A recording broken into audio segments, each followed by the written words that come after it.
Ujian pundit asing soal generasi muda timnas, sebut Indonesia Asian La Masia, buat tim ASEAN makin iri.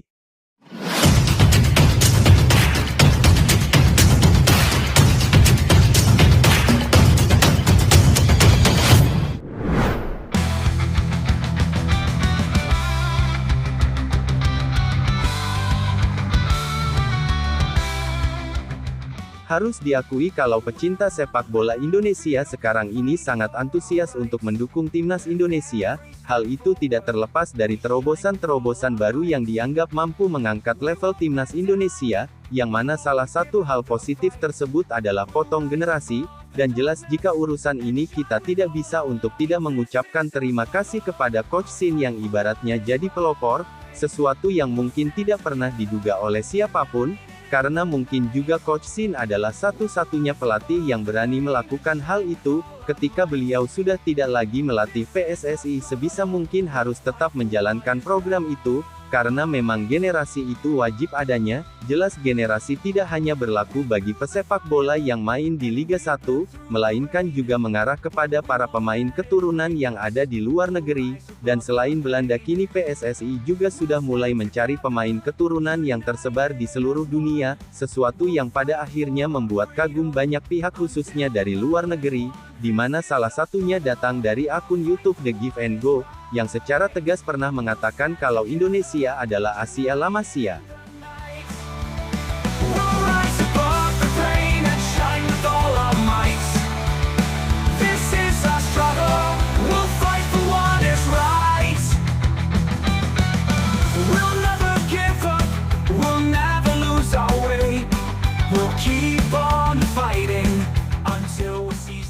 Timnas Indonesia kini benar-benar berusaha untuk menapaki level yang lebih tinggi, dan sejak PESI ada di bawah komando Erick Thohir, pelan namun pasti progres itu makin nyata adanya. Kualitas tim nasional harus terus ditingkatkan, tidak hanya untuk jangka pendek atau menengah, tapi jangka panjang juga harus disiapkan, dan sejatinya Indonesia sudah mencuri perhatian di gelaran Piala Asia U23, yang mana ketika itu sebagian besar pemain yang terlibat adalah mereka yang sudah punya jam terbang di level timnas senior, maka tidak heran Indonesia benar-benar menjadi sorotan luar biasa, ketika mampu lolos sampai ke 4 besar dengan status tim debutan, sesuatu yang pada akhirnya mendapatkan pujian dari banyak pihak khususnya yang dari luar negeri, seperti akun The Give and Go yang bahkan ketika itu menyebut Indonesia sebagai Asia La Masia U23. Looking at their U23 team, which just beat South Korea earlier today on penalties and qualified for the Olympics. I want to say the first time ever. Somebody check me. It might not be the first time. But they're in the semifinals now. And damn near half the starting 11 that's in the U23 team was in the Asian Cup. Oh yeah, that's how young they are, man. They're the youngest team at the Asian Cup as well, and they made the knockouts, and they kind of collapsed against Australia, but it's Asian La Masia, bro. Lebih lanjut, sebenarnya program ini awalnya memang jadi rencana Coach Shin untuk menciptakan sebuah pondasi tim yang maksimal, di mana yang utama adalah bisa membuat timnas Indonesia bisa diisi nama-nama terbaik di setiap generasi. Akhirnya selain pelan-pelan membenahi sistem pembinaan, PSSI juga kini mulai bermanuver untuk mencari pemain-pemain keturunan di luar negeri. Belanda adalah negara yang paling banyak dituju, dan seperti yang pernah Mimin bahas kalau ada 12 pemain berdarah Indo-Belanda yang siap menyusul Jens Raven, Tim Gapens, dan Deon Marks untuk jadi bagian rencana jangka panjang.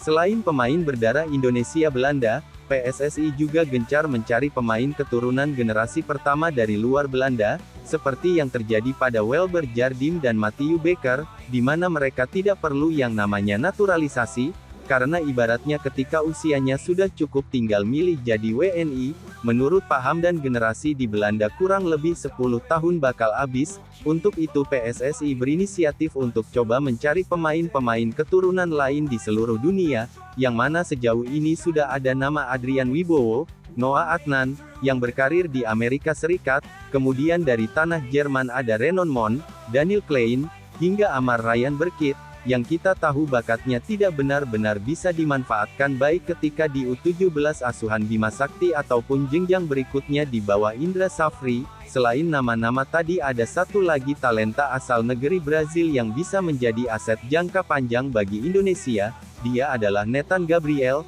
putra dari legenda Persijap Jepara, Evaldo Silva, yang diketahui baru aja gabung ke Flamengo U12.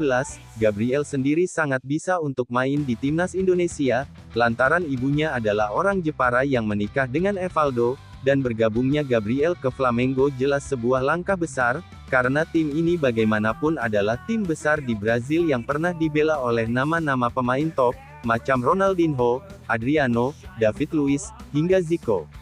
Selain itu tim ini adalah tim dari Vinicius Junior dan Lucas Paqueta, sebelum mereka kini jadi pemain hebat di Eropa. Intinya mereka semua adalah aset berharga yang benar-benar harus bisa dimanfaatkan PSSI agar bisa membela timnas Indonesia, karena kembali lagi kalau ingin timnasnya bisa konsisten dari waktu ke waktu, maka regenerasinya harus tetap jalan, dan kembali lagi selain memperbanyak pemain diaspora, pengembangan soal pembinaan juga harus terus ditingkatkan, agar terjadi keseimbangan yang hakiki.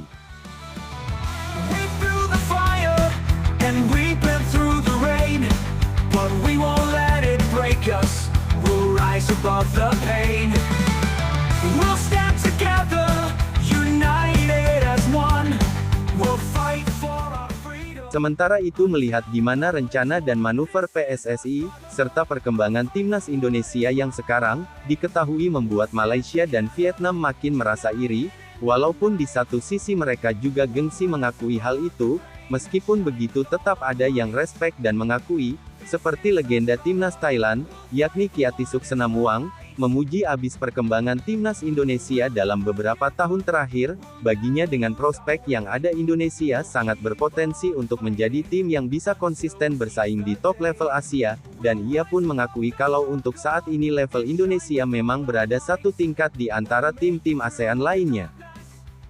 Saya ingin mengucapkan selamat kepada Indonesia, mereka sudah satu tingkat berada di atas tim-tim ASEAN lainnya untuk saat ini.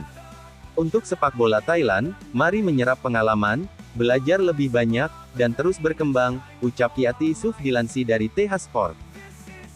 Terlepas dari apapun, sekali lagi ini adalah langkah positif yang harus didukung, karena pastinya akan gokil jika timnas Indonesia punya segudang pemain muda yang bisa bermain di berbagai level, dan hebatnya sebagian besar dari mereka adalah pemain yang dididik di kultur sepak bola yang maju. Kembali lagi kalau masih ada yang bertanya gimana nasib liga dan pembinaan lokal, tenang saja Pak Erik beserta jajarannya sedang memperbaiki itu semua, mulai dari sistem, administrasi, dan sebagainya. Jadi untuk liga dan pembinaan dalam negeri memang harus bertahap, karena memang sebanyak itu yang perlu dibenahi, termasuk membenahi mental pemain-pemain yang hobinya battle royale di atas lapangan, baru setelah itu semua terlaksana.